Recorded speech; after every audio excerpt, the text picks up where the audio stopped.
and welcome to a long overdue plan with me and pen review all in one. This is testing the Pilot Petite 3 Mini Fude brush pens, and they come in 8 different colors. They're sold in an 8-pack, but they are also sold separately, which I originally did. I love blue-black ink, so I originally purchased this pen alone, and I was so enthralled by its majesty that I had to purchase, all the colors. Complete the set. Why not? So this is what they look like when you first get them. That little yellow part is the protective seal over the ink. And the first time I put one of these together, it took me forever to figure that out. And as you can see, it had been so long, like a week, since I purchased the blue-black one, that I forgot that you have to shove the ink pellet into that little brush part. So this is the lightest color. It's a baby pink, and it is beautiful. Really, all these colors I'm super happy with.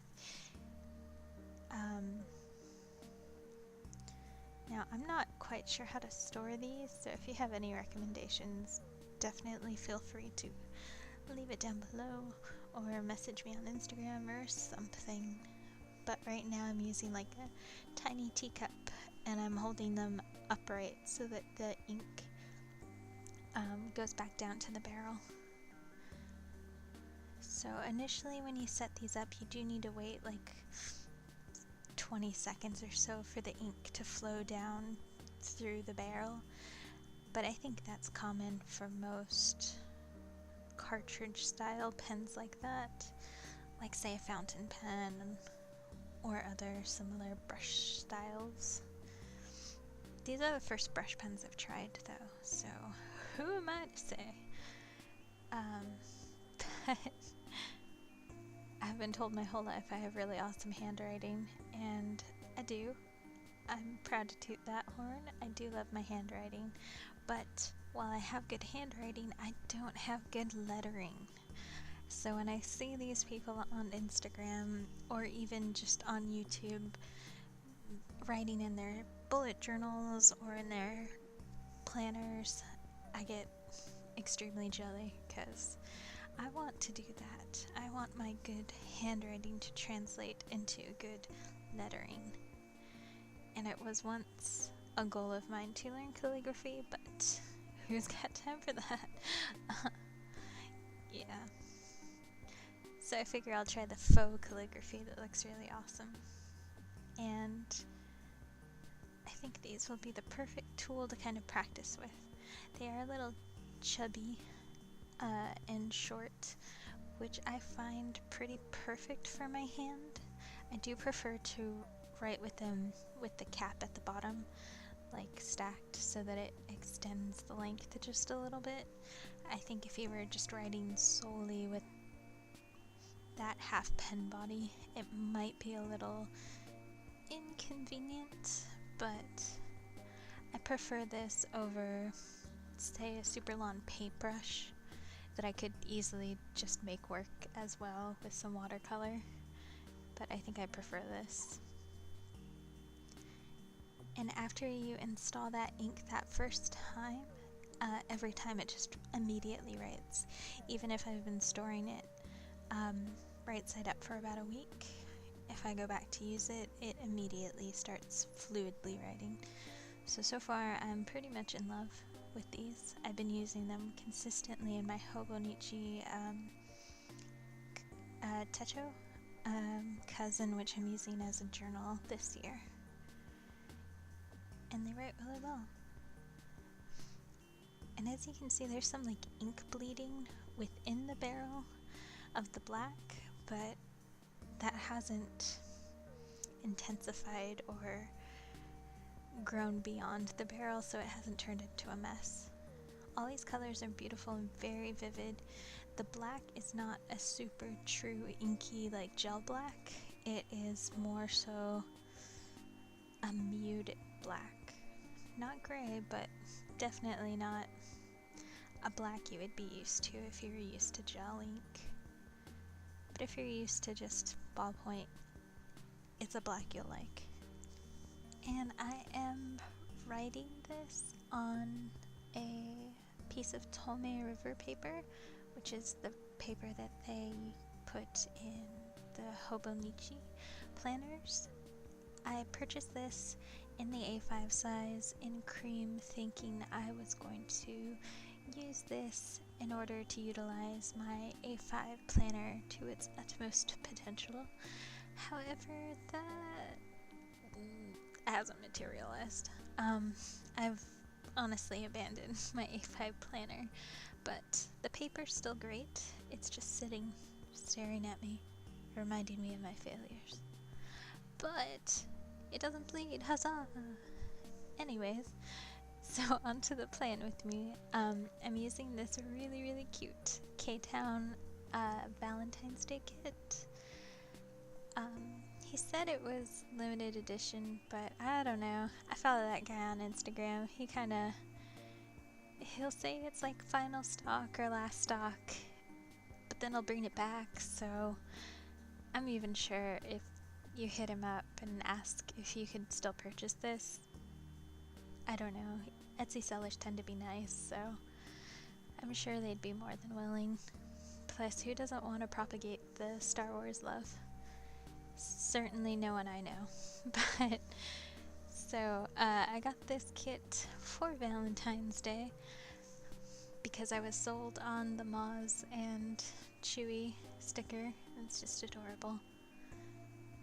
And the Finn sticker.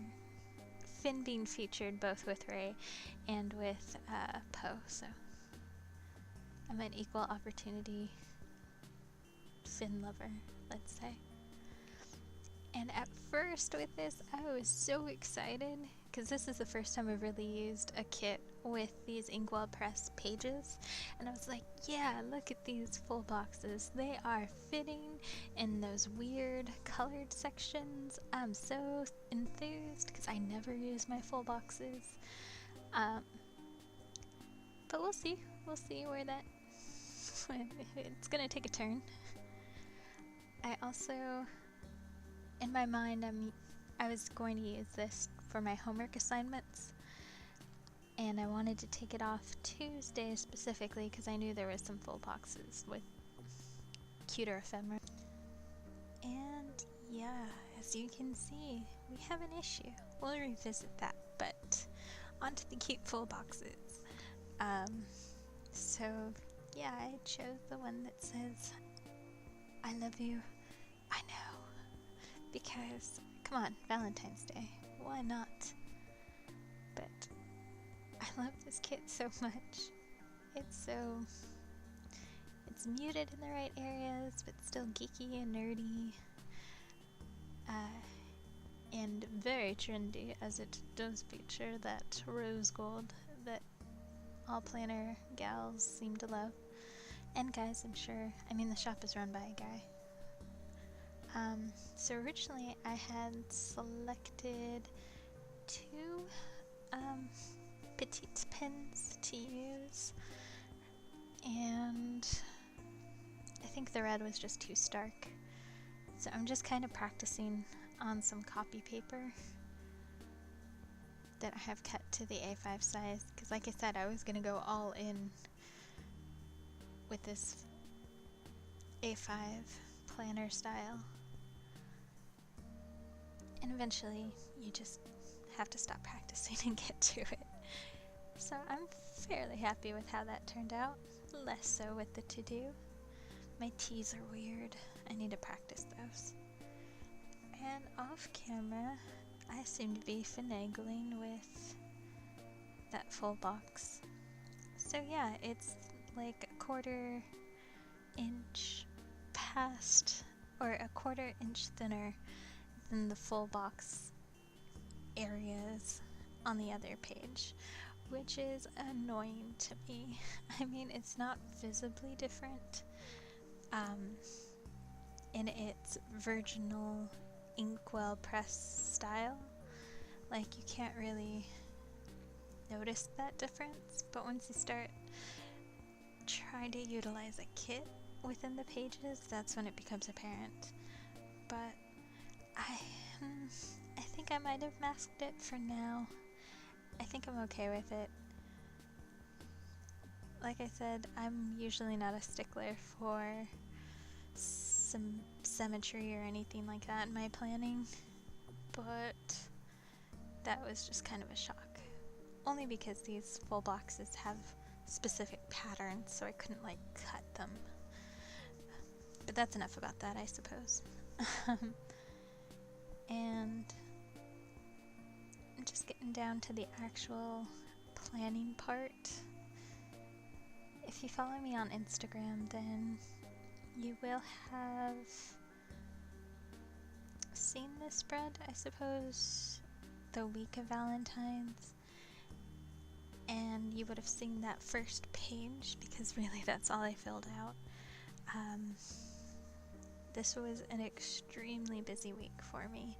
And in fact, they pretty much have all been extremely busy since that second week of February, which is why I haven't been able to film as much as I'd like.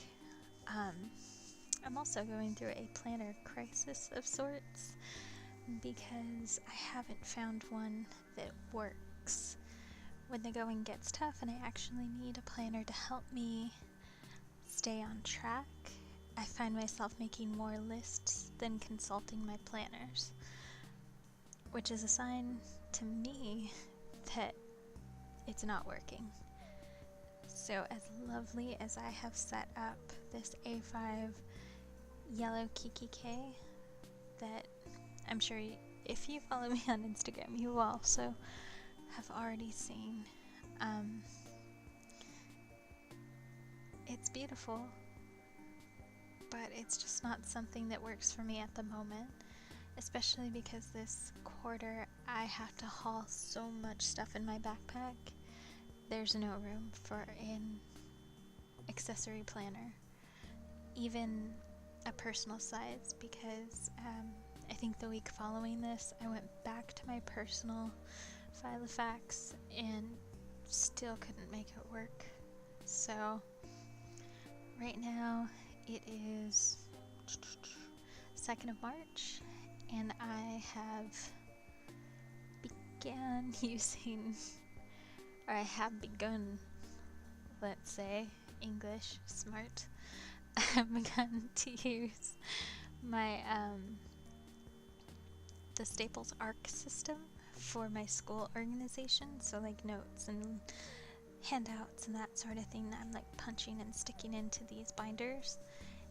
And I've just been using a full-size sheet of good quality paper that I've printed a dot grid on, and I've just been kind of bullet journaling my way to organization, I suppose. So follow me on Instagram and you'll see all that, but keep following me here because I will no doubt show you how I'm setting that up, because it seems to be working. At least it has for the past week and a half, since it's like Thursday now, so a week and a half it's been working. So yeah, that was a tangent, but here's all that I had going on that week. So I had class.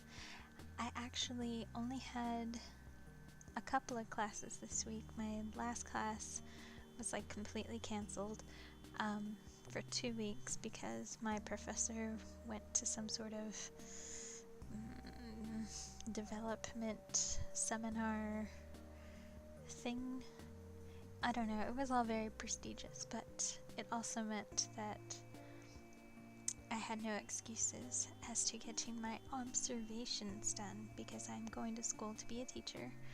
I'm only an undergrad at the moment, but we are required for this class to go and observe 10 hours of a high school or middle school classroom, and then write about it, obviously. Create a lesson plan also that we must teach to one of these classes, and then write a giant paper about it and talk about it in class when we eventually do have class again, which was actually this week. But anyways, this was the first week I actually got to go out into a classroom, because it took a while for me to kick my butt and actually get my certificate of clearance, which you need in the state of California to be in a classroom environment. Because I was already fingerprinted, because I work with potentially underage children at the community college I tutor for. But that's not the same as the California State Certificate of Clearance, so there you go.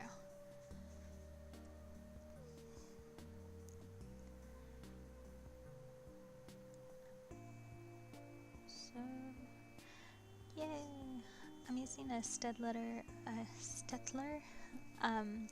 Tri Plus Fineliner that I purchased maybe a year ago. I bought the 48 pack, I think, at Michael's when I was having a particularly rough week at school. All these purchases are inspired by rough days. Let me just say that I am an emotional shopper.